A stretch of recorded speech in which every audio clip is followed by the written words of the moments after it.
चलिए मेरी बात को जरा ध्यान से सुनो। SBEC के अंदर अभी जो चैप्टर हमने स्टार्ट किया वो कौन सा चैप्टर है? LLP introduction. क्या है? LLP इंट्रोडक्शन, है ना। जल्दी से बताइए इस चैप्टर में हम क्या क्या पढ़ रहे हैं, जल्दी से अपने बुक से पढ़िए।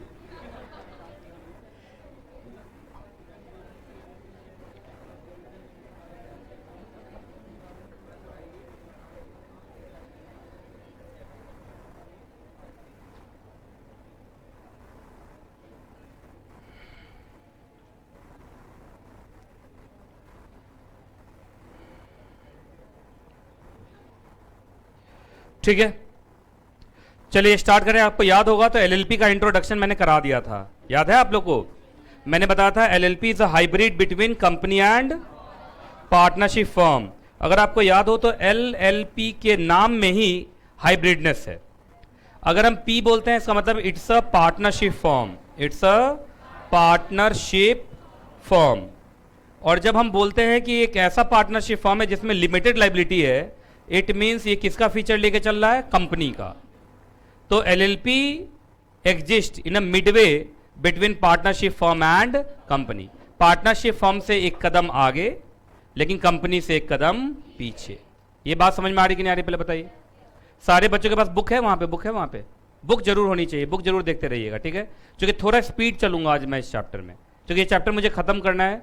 आज MCA 21 में प्रेजेंटेशन के चक्कर में थोड़ा लेट हो गया हूँ और आज JIGL भी है इसके बाद, तो इसलिए थोड़ा स्पीड चलूंगा, ठीक है ना। तो ध्यान से सुनते रहिएगा, फोकस्ड रहिएगा, ये बहुत जरूरी है। तो जल्दी बताइए, what is LLP? LLP is a hybrid between the company and partnership firm. कुछ फीचर्स हैं पार्टनरशिप फर्म वाले और कुछ फीचर्स हैं कंपनी वाले। लेकिन एक अच्छी बात यह है कि इसमें जो फीचर्स हैं वो सारे अच्छे अच्छे वाले फीचर्स हैं। मतलब जो कंपनी के एडवांटेजेस हैं वही हैं और जो पार्टनरशिप के एडवांटेजेस हैं वही हैं। अब देखिए कंपनी के क्या एडवांटेजेस होते हैं कि कंपनी की सेपरेट लीगल एंटिटी होती है, कंपनी की सेपरेट एंड लिमिटेड लाइबिलिटी होती है, कंपनी में मैनेजमेंट सेपरेट होता है। फर्म में क्या फायदा होता है? फर्म को इजीली फॉर्म कर सकते हैं, इजीली डिसॉल्व कर सकते हैं, ज़्यादा कोई लॉ नहीं लगता है, ज़्यादा खर्चा नहीं है, सस्ता थोड़ा है। तो इसी दोनों को जोड़ के क्या बना दिया गया? LLP। मतलब LLP में कंपनी वाले भी अच्छे फीचर्स और पार्टनरशिप फर्म वाले भी अच्छे फीचर्स। तो सिर्फ ग्रीन ग्रीन वाले फीचर्स को लेके क्या बना दिया गया? LLP। तो LLP is a new form of business. LLP is a new form of business which is administered by the provisions of LLP Act 2008 जो लागू हुआ है 1 अप्रैल 2009 से, है ना। तो कंपैरेटिवली अगर हम देखें, जैसे पार्टनरशिप फर्म है, कंपनी है, ट्रस्ट है, सोसाइटी है, तो इन सब के मुकाबले में तो LLP is a new concept. LLP is a new concept. अगर 2009 से आया है तो कितने साल हुए? 1 उधर 2 इधर, 13 साल। देखा कितना स्पीड निकाला, है ना। लोग मुझे चलता फिरता कैलकुलेटर कहते हैं। कहीं भी बाजार में जाता हूँ लोग बैठा लेते हैं कि मेरा पिछले 1 साल का कैलकुलेशन कर दीजिए 1 मिनट में, सोच, है ना। तो कितने? 13 साल हुए। तो 13 साल ज़्यादा नहीं है। आप देखो कंपनी कब से चल रही है? 100 साल से चल रही है। Trust, society, partnership firm. Partnership act कब का है? पार्टनरशिप एक्ट 1932 है। तो 1932 भी है तो भी आप देखिए तो लगभग कितने साल हो गए? काफी साल हो गए। क्या हो गए? काफी साल हो गए। तो सुनिए इधर देखिए, अब मैं वो कैलकुलेट नहीं कर रहा हूं, ठीक है। काफी साल हो गए, लेकिन कंपैरेटिवली देखा जाए तो LLP is a new concept. LLP is a new concept. तो LLP is a hybrid between company and firm. It's a hybrid between company and firm. अगर इसको हम दूसरे तरीके से देखें तो मान लीजिए अगर ये कोन क्या है एग्जैक्टली? LLP है, तो याद रखिएगा इसका जो बेस पार्ट है वो पार्टनरशिप फर्म है और जो ऊपर का क्रीम पार्ट है that is top part is the company. मतलब इसमें दोनों फीचर्स मिलेंगे आपको, द पार्टनरशिप फर्म वाले भी फीचर्स मिलेंगे और कंपनी वाले भी फीचर्स मिलेंगे। तो basically it is a partnership firm having some good features from the company. यही है ना। तो चलिए आज हमें पढ़ना है इससे आगे, यही ना। बताओ आज कहां से पढ़ना है?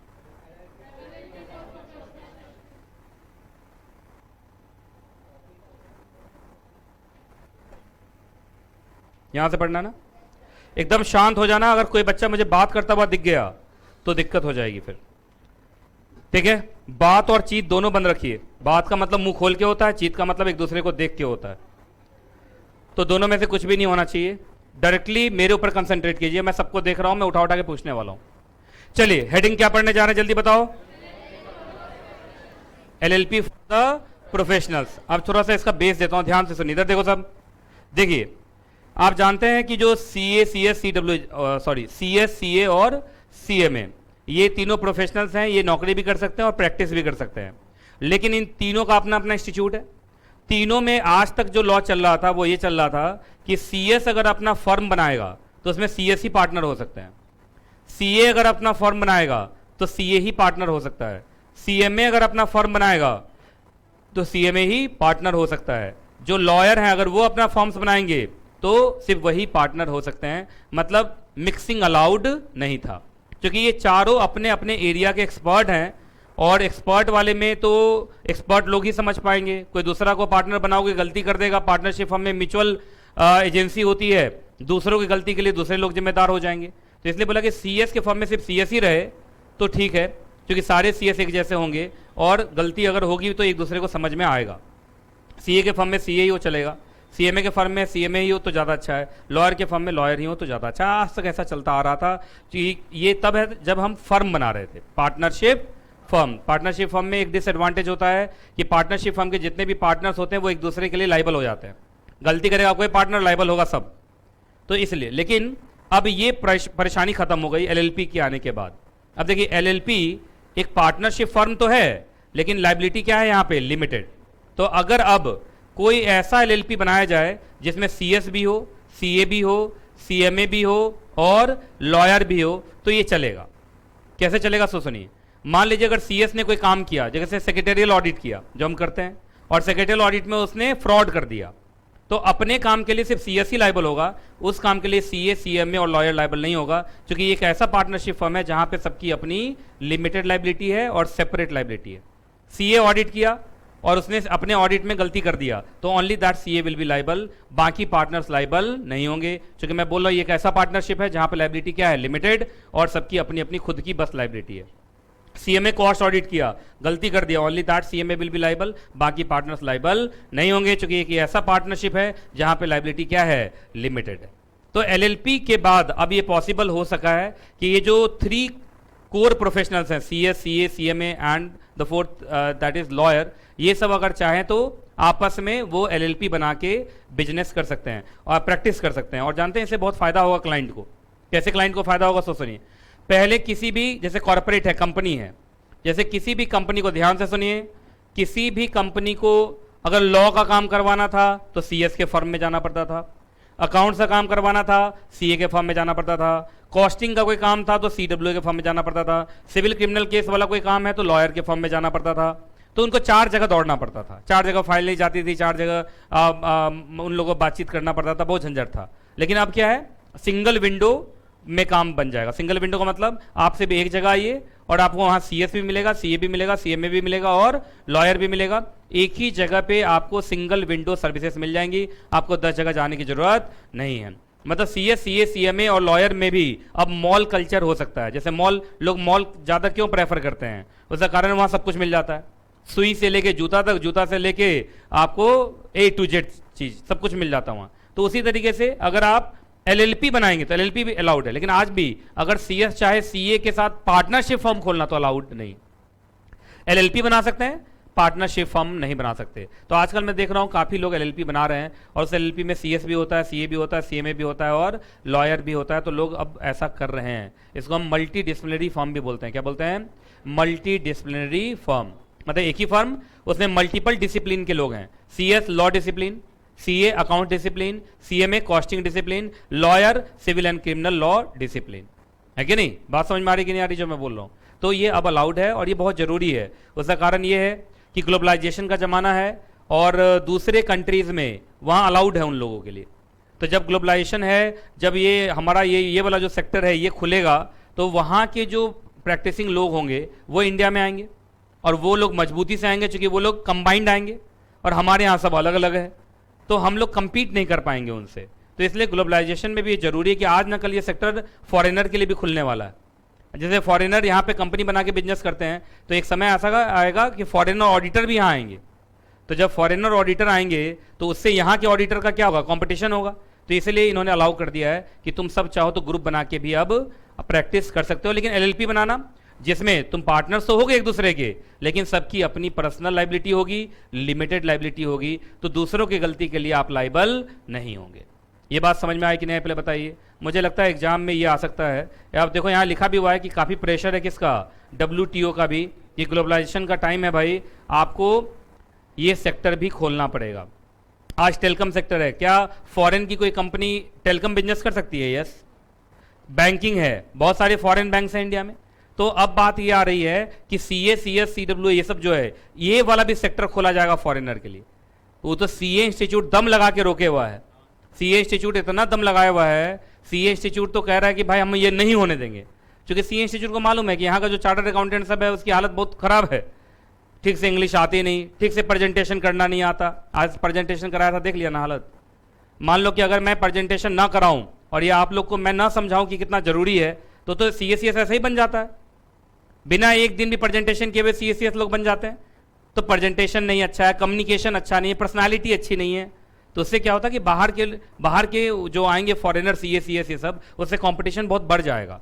तो CA इंस्टीट्यूट ने किसी तरह दम लगा के रोका हुआ है, लेकिन जिस दिन वो दम हार गया उस दिन देखना। जैसे तुम लोग CS हो ना, तो हो सकता है कि यहाँ पे स्मिथ बैठा हुआ हो, एडम बैठा हुआ हो, है ना, मिस्टर चिंग चंग चुंग बैठा हुआ हो, और ये लोग भी CS कर रहा हो, और ये लोग भी यहाँ का CS बनेगा और यहाँ का ऑडिट करेगा, और हमारा कंपटीशन उससे होगा। तो ये भी होने वाला है, इसलिए तैयार हो जाइए। कंपटीशन, ग्लोबल कंपटीशन मिलने वाला है। तो ग्लोबल कंपटीशन को फेस करने के लिए भाई अकेले तो होगा नहीं, क्योंकि वो तो कंबाइंड आएंगे, वहां अलाउड है। तो वहां अलाउड है, तो यहां भी अलाउ कर दिया है अब कि LLP बना सकते हैं, मल्टी डिसिप्लिनरी। CA भी हो सकता है, CS भी हो सकता है, CMA भी हो सकता है, लॉयर भी हो सकता है, ये इंजीनियर्स भी हो सकते हैं। आप सबको पार्टनर बना सकते हैं अपने अपने काम के लिए। ये लोग अपना लाइबल होगा, बात खत्म। पार्टनरशिप है, पर हम एक दूसरे के एजेंट माने नहीं जाएंगे। वो अपना काम करें, हम अपना काम करेंगे। हम अपनी गलती के लिए खुद जिम्मेदार, वो अपनी गलती के लिए खुद जिम्मेदार। ये बात समझ में आया कि नहीं पहले बताइए। लाइन बाय लाइन पढ़ जाइए, 5 मार्क्स का शॉर्ट नोट आएगा इस पे।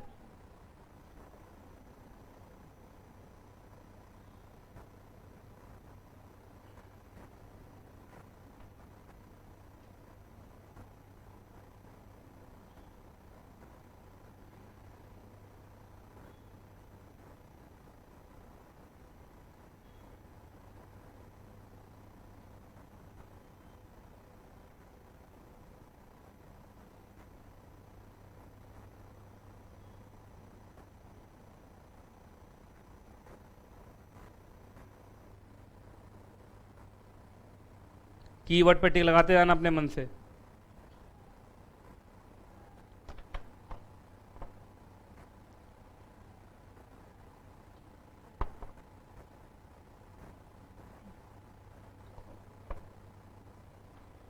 क्या वर्ड है?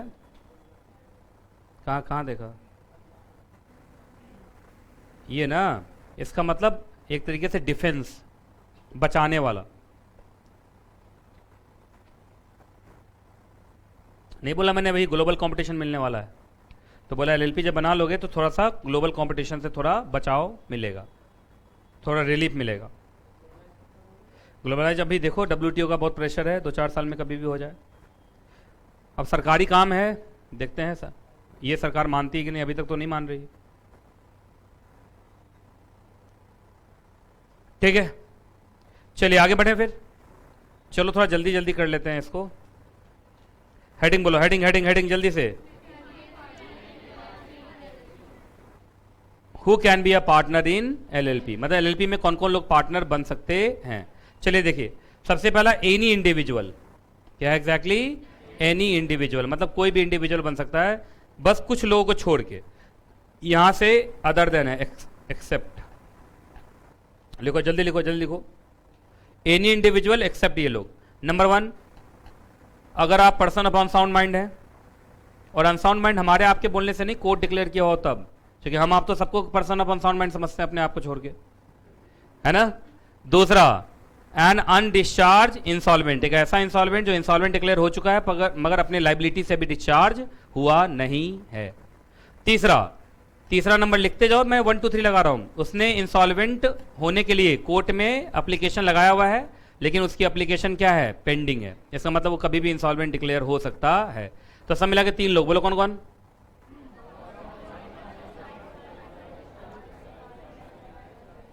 ये लोग क्या नहीं बन सकते? पार्टनर नहीं बन सकते, है ना। बाकी इनको छोड़ के जितने बच गए सब बन सकते हैं। चलिए अगला।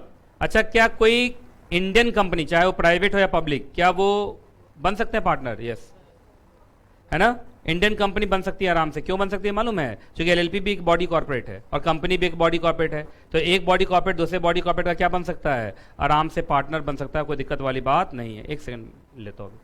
अच्छा, फॉरेन कंपनी, आपको याद होगा फॉरेन कंपनी भी बॉडी कॉर्पोरेट है। बॉडी कॉर्पोरेट के डेफिनेशन में पढ़े थे हम लोग, सेक्शन 2 क्लॉज 11, है ना। अच्छा, एक एलएलपी दूसरे एलएलपी की पार्टनर, बोलो। अच्छा, फॉरेन एलएलपी भारत के एलएलपी का पार्टनर, ठीक है। तो देखा जाए तो तीन ही कैटेगरी है भाई। ये इंडिविजुअल हुआ, ये दोनों कंपनी, ये दोनों एलएलपी। एक इंडियन एक फॉरेन, एक इंडियन एक फॉरेन, ठीक है। एक बार बोल के सुनाओ ये तीन कैटेगरी। इंडिविजुअल, इंडिविजुअल में तीन छोड़ के, कौन कौन छोड़ के?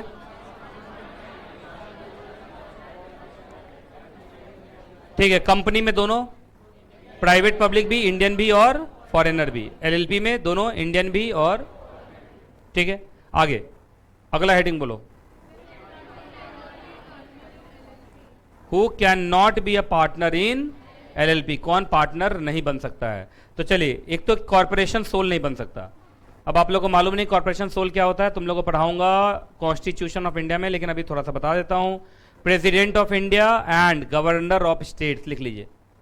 President of India, president of India and governor of states, Bharat के राष्ट्रपति और राज्यों के राज्यपाल को बोला जाता है कॉर्पोरेशन सोल। मतलब होते वो अकेले हैं लेकिन एक पूरे कॉर्पोरेशन को रिप्रेजेंट करते हैं। जैसे president of India central government को रिप्रेजेंट करता है और गवर्नर उस स्टेट को रिप्रेजेंट करता है जिस स्टेट का वो गवर्नर है। ये बात समझ में आ गई? तो कॉर्पोरेशन सोल ये महामहिम है। ये क्या है?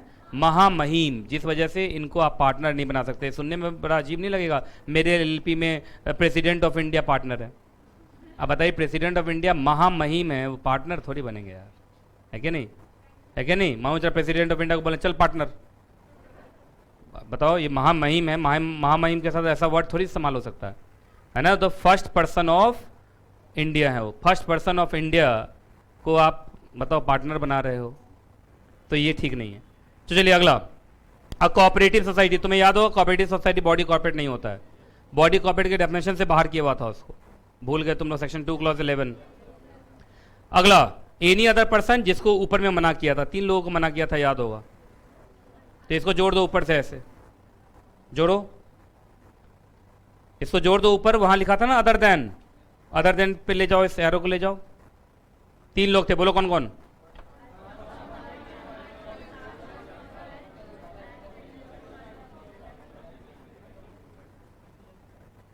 ठीक है। अब सुनिए, एग्जाम में अगर आ जाए who can not be a partner in LLP, तो ऐसे मत लिख देना कि corporation sole cooperative society any other person not specified in our. तो भाई वहां थोड़ी लिखे होगे, वहां तुमको ये तीन लिखना पड़ेगा। इसमें क्या लिखना पड़ेगा? तीन, person of unsound mind, undischarged insolvent और एनी पर्सन जो इंसॉल्वेंसी का, जिसका एप्लीकेशन लग चुका है पर एप्लीकेशन अभी पेंडिंग है। ये है ना। चलिए अब आइए आगे, हेडिंग बोलो। सबसे पहले डेजिग्नेटेड पार्टनर होता क्या है वो देखिए आप, देखो इधर देखो,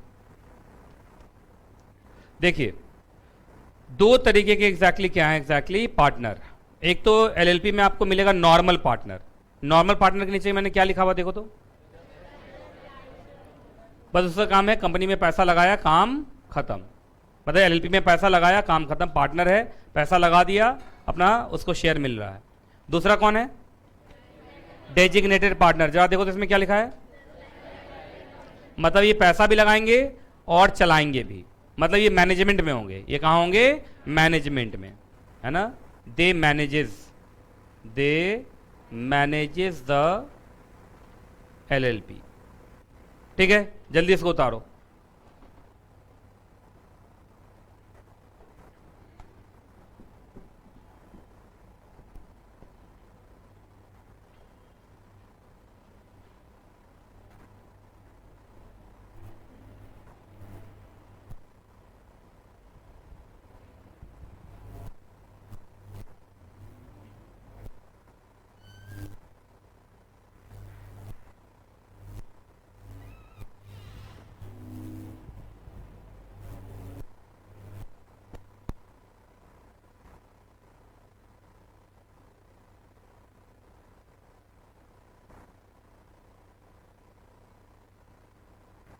माइनर नहीं बन सकता ना, मतलब इनकॉम्पिटेंट है वो तो नॉर्मल है।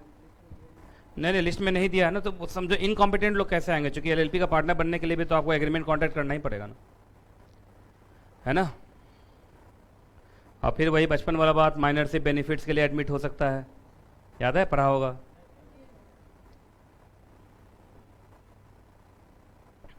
जो बातें एलएलपी एक्ट में नहीं लिखी हुई हैं वो आप पार्टनरशिप एक्ट से उठा लीजिए, क्योंकि LLP is basically a partnership form.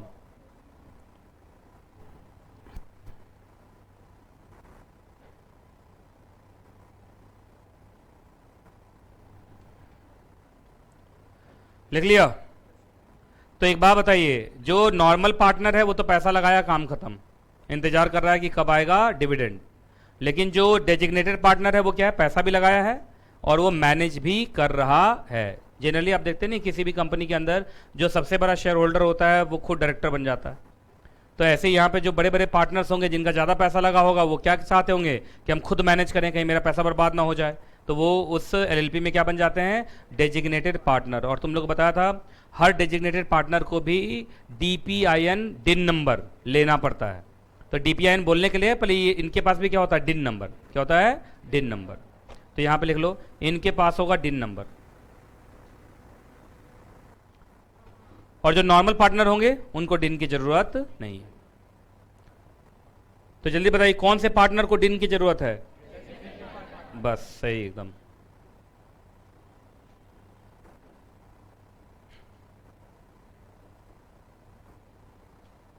ठीक है, आगे चलें। चलो अब एक बात बताओ, तुम्हें क्या लगता है ज्यादा लॉ किसके लिए लिखा गया होगा, नॉर्मल पार्टनर के लिए या डेजिग्नेटेड पार्टनर के लिए? क्योंकि डीपी वो है जो उसको क्या कर रहे हैं, मैनेज कर रहे हैं, तो जो मैनेज कर रहा है वही फ्रॉड करता होगा, तो इसलिए इनके ऊपर ज्यादा लॉ लगाए गए हैं। तो चलिए अब जरा देखिए जरा ध्यान से, पहले बताओ तो प्राइवेट कंपनी में कम से कम कितने डायरेक्टर होने चाहिए, 2। पब्लिक कंपनी में कितने डायरेक्टर, 3 डायरेक्टर 3, शेयर होल्डर 7 होता है ना। तो प्राइवेट कंपनी में कम से कम 2 डायरेक्टर, पब्लिक कंपनी में कम से कम 3 डायरेक्टर। अब जरा देखते हैं एलएलपी में कम से कम कितने डायरेक्टर, तो यहां नहीं बोलते हैं, तो यहां क्या बोलते हैं, डीपी। मैं हमेशा क्या बोलूंगा, डीपी। डीपी का मतलब डेजिग्नेटेड पार्टनर, क्योंकि डेजिग्नेटेड पार्टनर ही यहां डायरेक्टर है। तो आइए देखते हैं, हर एलएलपी में, यहां देखो लिखा एवरी एलएलपी में कम से कम 2 डीपी होने चाहिए। टिक लगा लो, ठीक है। आप हमेशा याद रखना, जो एलएलपी आप जानते हैं ना, पार्टनरशिप फर्म से एक कदम आगे लेकिन कंपनी से एक कदम पीछे। तो कंपनी में छोटी कंपनी कौन होती है, प्राइवेट कंपनी। इसका हमेशा कंपैरिजन प्राइवेट कंपनी से होगा, पब्लिक तो इसके लिए बहुत बड़ी कंपनी हो जाएगी, है ना। तो अगर आपको देखा जाए तो ऐसे हुआ, देखो सबसे छोटा होता है सोल प्रोप्राइटरशिप, उससे थोड़ा सा आगे बढ़ोगे तो प्राइवेट पार्टनरशिप फर्म, उससे थोड़ा आगे बढ़ोगे तो एलएलपी, उससे थोड़ा आगे बढ़ोगे तो प्राइवेट कंपनी। प्राइवेट कंपनी भी क्यों बोलोगे आप, ओपीसी बोलिए, पर ओपीसी भी प्राइवेट कंपनी होती है, चलो प्राइवेट कंपनी बोलो, प्राइवेट कंपनी, फिर पब्लिक, फिर लिस्टेड कंपनी। लिस्टेड कंपनी सबसे बड़ी कंपनी होती है, इसको कहीं लिखना है तो लिख लो। एसपी का मतलब सोल प्रोप्राइटरशिप, लिखो। कंपनी लॉ में बताऊंगा, कोर्स भरपूर है।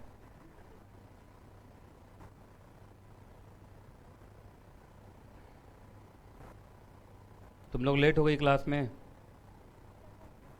अच्छा अच्छा, मुझे लगा छोले भटूरे वाले से मारपीट कर रही हो तुम लोग वहाँ।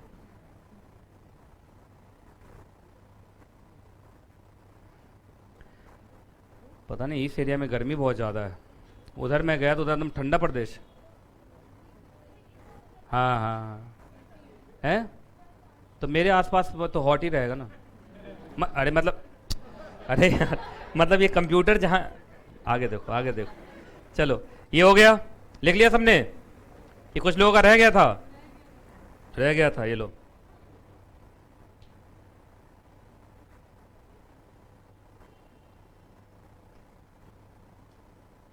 ठीक है,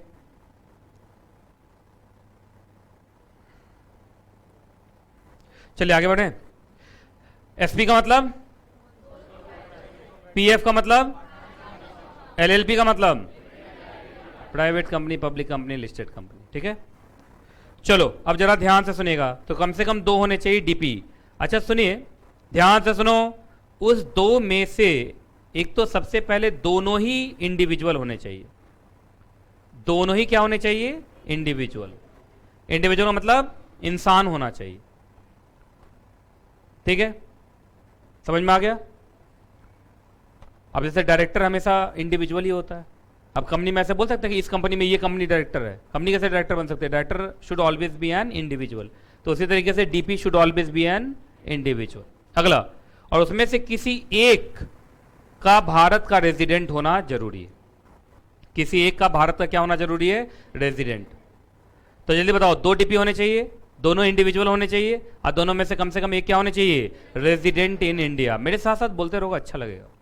आगे हो गया, अब आगे जब बोलूंगा। आइए, अब एक प्रोवाइजो है। तुम लोगों को इंटरप्रिटेशन ऑफ स्टैट्यूट चैप्टर पढ़ाया है। प्रोवाइजो का मतलब एक्सेप्शन होता है। प्रोवाइजो का मतलब क्या होता है? एक्सेप्शन। आइए, प्रोवाइडेड दैट, अब देखिए यहां क्या है, इन case of A limited liability partnership, जिसमें सारे के सारे पार्टनर्स क्या हैं? Body corporate. क्या ऐसा हो सकता है कि सारे के सारे पार्टनर्स क्या हों? Body corporate. हो सकता है ना? अरे पार्टनर्स तो हो ही सकता है ना। मतलब कि एलएलपी है, उसमें सारे के सारे पार्टनर्स क्या हैं? बॉडी कॉर्पोरेट है, कोई इंडिविजुअल पार्टनर है ही नहीं। तो याद रखिएगा, at least 2 partner shall nominate their respective individual, जिसको डीपी बनना पड़ेगा। और उसमें से फिर वही बात, उसमें से एक क्या होना चाहिए? Resident in India. एग्जाम्पल दे रहा हूं, इधर देख लो तुम लोग। देखो इधर देखो, ध्यान से सुनिए। एक एलएलपी है ना? इस एलएलपी के 2 पार्टनर हैं या 3 पार्टनर मालूम चला। एक पार्टनर, 2 पार्टनर, 3 पार्टनर, और तीनों पार्टनर बॉडी कॉर्पोरेट है। मालूम चला इसका पहला पार्टनर है रिलायंस इंडस्ट्रीज लिमिटेड, तो एक बॉडी कॉर्पोरेट है। इसका दूसरा एग्जैक्टली है, अब मालूम चला यूएसए एलएलपी, मतलब यूएसए की कोई एलएलपी है, तो ये क्या हो गया? फॉरेन एलएलपी हो गया। ठीक है।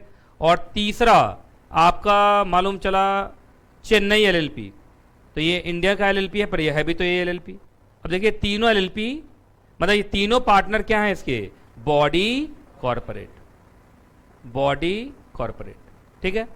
अब जरा ध्यान से सुनिए, तो देखिए डीपी तो चाहिए हमें दो, और दोनों के दोनों इंडिविजुअल चाहिए। तो 2 इंडिविजुअल कहां से आएगा भाई? तो इन तीनों में से किसी 2 को अपना नॉमिनी भेजना पड़ेगा। जैसे इसने अपना नॉमिनी भेज दिया, जैसे इसने अपना नॉमिनी भेज दिया, नॉमिनी मिस्टर एक्स को भेज दिया, तो मिस्टर एक्स तो इंडिविजुअल है। इसने अपना एक नॉमिनी भेज दिया, है ना, मिस्टर जेड को भेज दिया, और इसने भी अपना एक नॉमिनी भेज दिया मिस्टर वाई को। ये 3 इंडिविजुअल मिल गए। अब इस 3 में से किसी 2 को क्या बना देना है आपको? डीपी। एक तो ये डीपी जरूर बन जाएगा, चूंकि आरआईएल का नॉमिनी इंडिया का होगा, तो एक रेजिडेंट हो गया। अब इन दोनों में से देख लेना, आप इसको डीपी बना दो और इसको आप छोड़ दो, कुछ भी मत रहने दो। ये नॉमिनी ना भी बनाए तो भी चलेगा, या बना भी दिया तो कोई दिक्कत नहीं, बस ये नॉर्मल पार्टनर रहेगा। ये क्या रहेगा? नॉर्मल पार्टनर, मतलब पार्टनर का nominee, but will be a normal partner. ये बात समझ में आया कैसे कैसे हुआ है सब कुछ? ठीक है। क्योंकि देखिए अगर पार्टनर खुद इंडिविजुअल होते तो खुद ही बन जाते डीपी, लेकिन यहां सारे पार्टनर क्या हैं? बॉडी कॉर्पोरेट हैं। तो इस सब में से कम 2 पार्टनर को नॉमिनी अपॉइंट करना पड़ेगा, और that nominee should always be an individual, और वो नॉमिनी ही क्या बनेगा? डीपी। उसमें से भी एक नॉमिनी रेजिडेंट इन इंडिया होना चाहिए। जैसे मैं मान के चल रहा हूं ये रेजिडेंट है, ये क्या है? रेजिडेंट है। और ये जो यूएसए एलएलपी वाला है वो रेजिडेंट नहीं है, पर इंडिविजुअल है। पर क्या है? इंडिविजुअल। ये बात समझ में आ रही कि नहीं आ रही? पहले बताओ, ये समझ में आ गया कैसे कैसे हो गया? ठीक है, तो जल्दी से इसको करो, करो जल्दी से।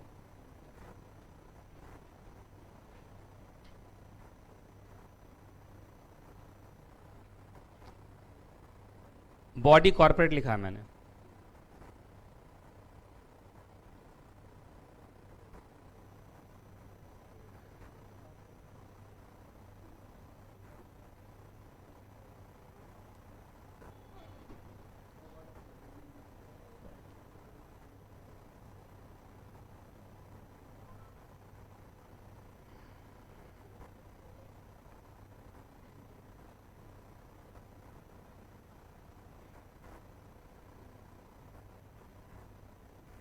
हाँ जी, फोटोग्राफर लिखो।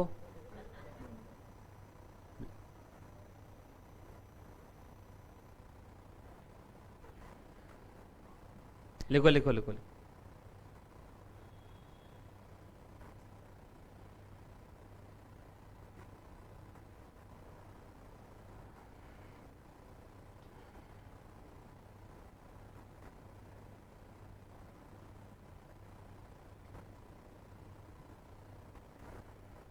बॉडी कॉर्पोरेट,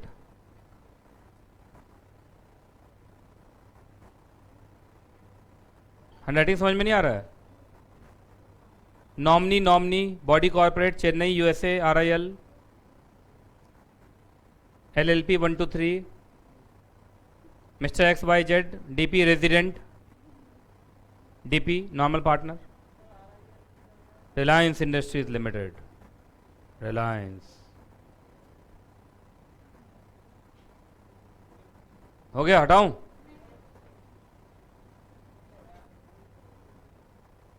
चलिए हटा रहा हूं।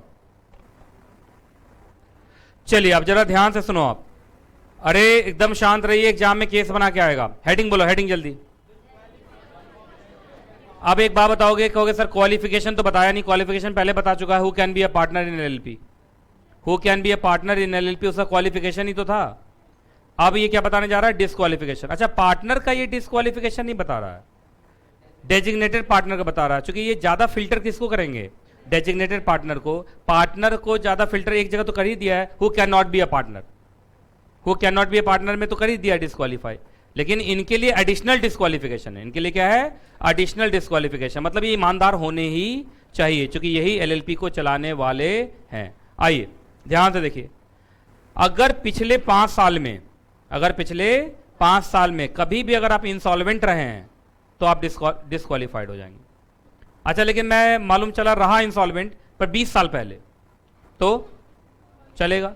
मतलब पिछला 5 साल पाक साफ जाना चाहिए। पिछला 5 साल क्या जाना चाहिए? पाक साफ। पाक साफ का मतलब क्लियर जाना चाहिए, उसमें आप कहीं भी इंसॉल्वेंट नजर आने नहीं चाहिए। ठीक है, आगे अगला, ये भी है पिछला 5 साल। टिक मारो।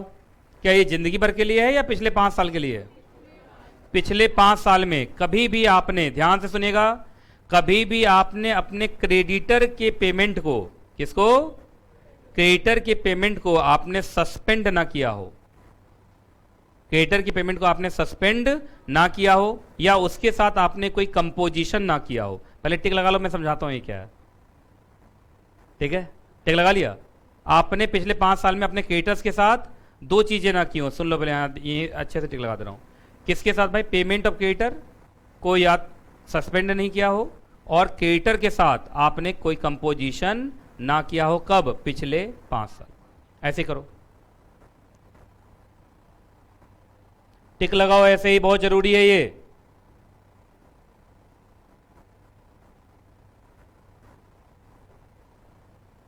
कैसे पढ़ेंगे इसको बताओ?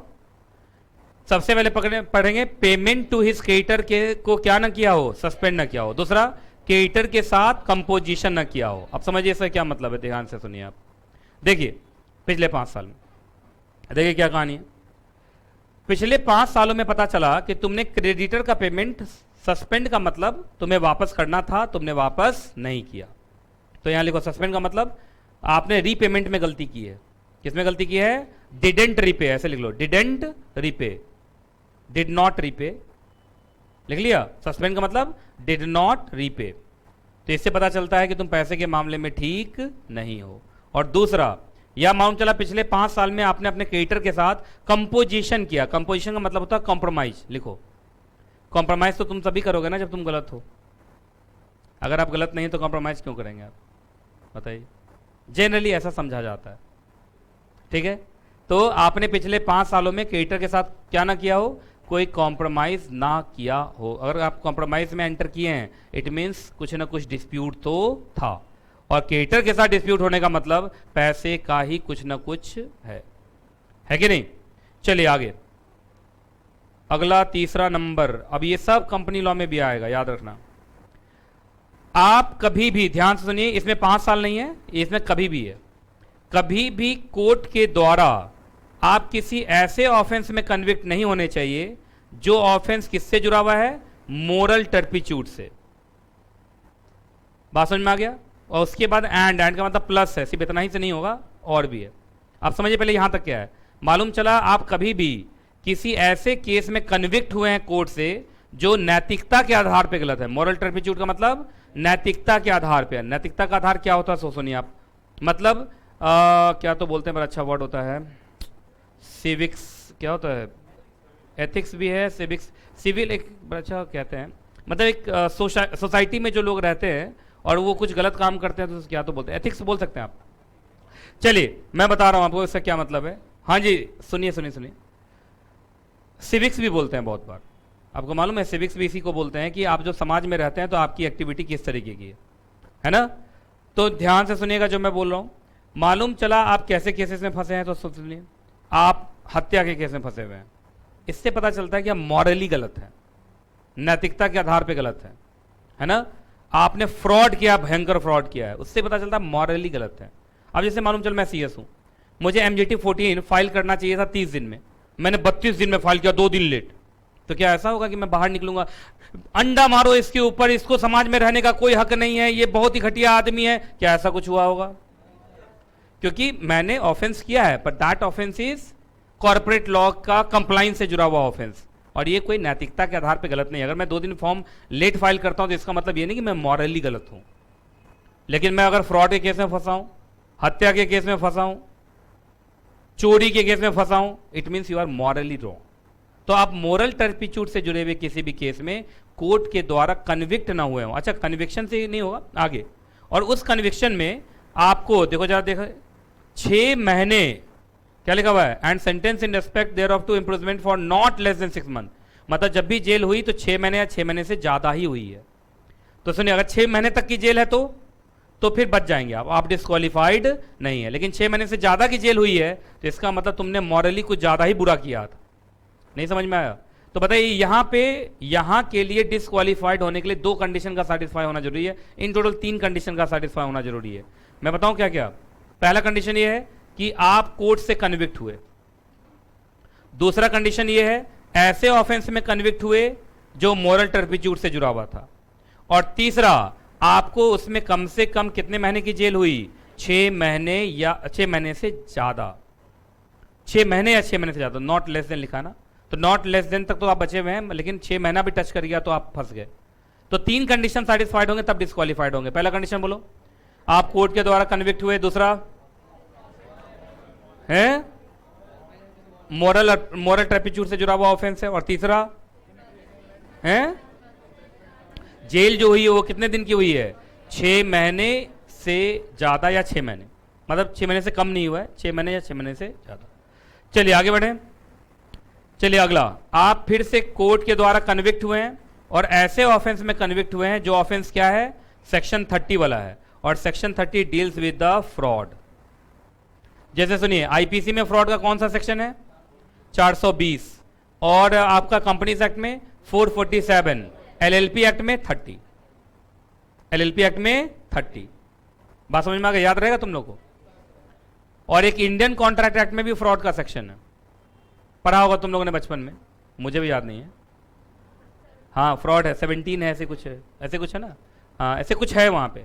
तो मिस रिप्रेजेंटेशन, फ्रॉड, ये सब आसपास चलता है वहां, है ना, पढ़ा तो होगा तुम लोगों ने। चलिए मुझे तो याद हो गया भाई, डिस्क्वालिफिकेशन मुझे याद हो गया, को इतने साल से पढ़ा रहे हैं तो याद तो होगा ही ना।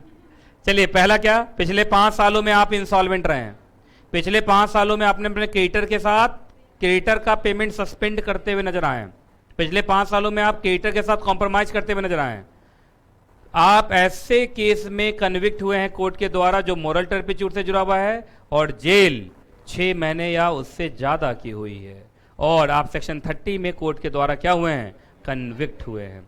अगर ऐसे कोई सिचुएशंस हैं तो you are disqualified to be appointed as a DP. DP का मतलब दीपिका पादुकोण, क्या है डीपी का मतलब, और डेजिग्नेटेड पार्टनर, डेजिग्नेटेड। आगे हेडिंग बोलो, हेडिंग बोलो, जल्दी बोलो, जल्दी बोलो, जल्दी बोलो, जल्दी बोलो।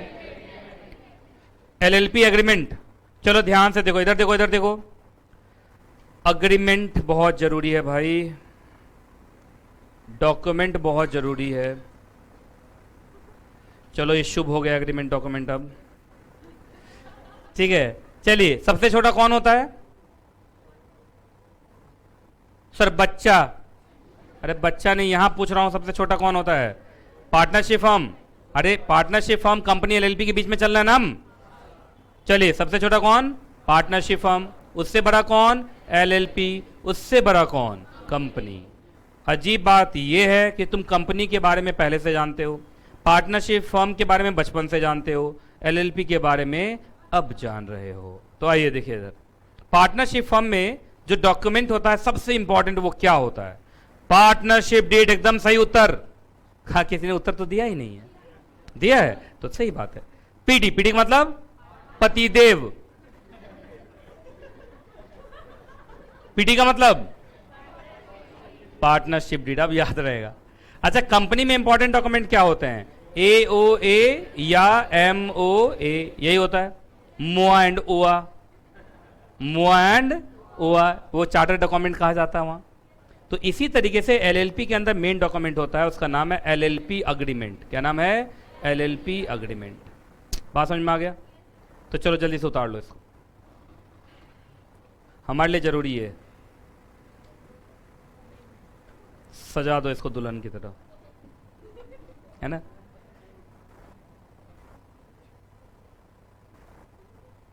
ये चार्ट का सेल्फी ले रही हो गया? हाँ? चलो जल्दी जल्दी जल्दी जल्दी जल्दी जल्दी जल्दी। मेन अग्रीमेंट लिख देना, मेन अग्रीमेंट या मेन डॉक्यूमेंट। मेन लिख देना, मेन। मेन की जगह पे तुम चाहो तो लिखो चार्टर्ड। मेन या chartered document, chartered agreement. Main oblique chartered.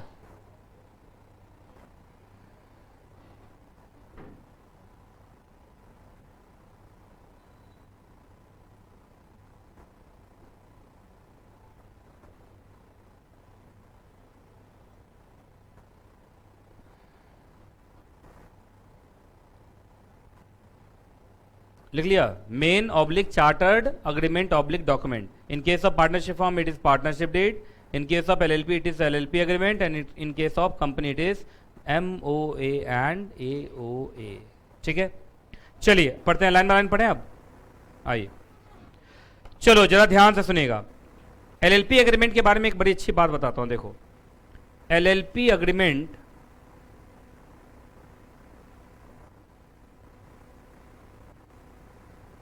regulate the relation between दो लोग हैं, है ना? बिटवीन पार्टनर्स मीन्स एक पार्टनर का दूसरे पार्टनर के साथ। बिटवीन, अच्छा ऐसे लिख देता हूं, चलो ऐसे अच्छा लगा तुम लोग को। पार्टनर का दूसरे पार्टनर के साथ, पार्टनर का दूसरे पार्टनर के साथ। ठीक, अगला पार्टनर का एलएलपी के साथ, और एलएलपी का आउटसाइडर के साथ। समझ में आया? क्योंकि ये तो मैंने दो एरो मारा ना उल्टा, तो वाइस वर्सा तो इसी में है ना? चलो उतार डालो।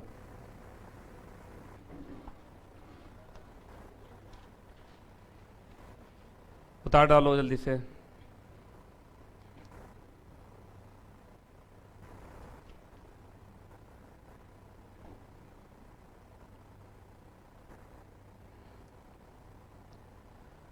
मतलब एलएलपी एग्रीमेंट के अंदर जो भी चीजें लिखी रहती हैं वो किन के बारे में लिखी रहती हैं? एक पार्टनर का दूसरे पार्टनर के साथ कैसा रिलेशनशिप होगा, पार्टनर का एलएलपी के साथ, एलएलपी का पार्टनर के साथ कैसा रिलेशनशिप होगा, और एलएलपी का आउटसाइडर का एलएलपी के साथ कैसा रिलेशन होगा। ये कहाँ लिखा होता है? ललप एग्रीमेंट में। कहाँ? ललप एग्रीमेंट में।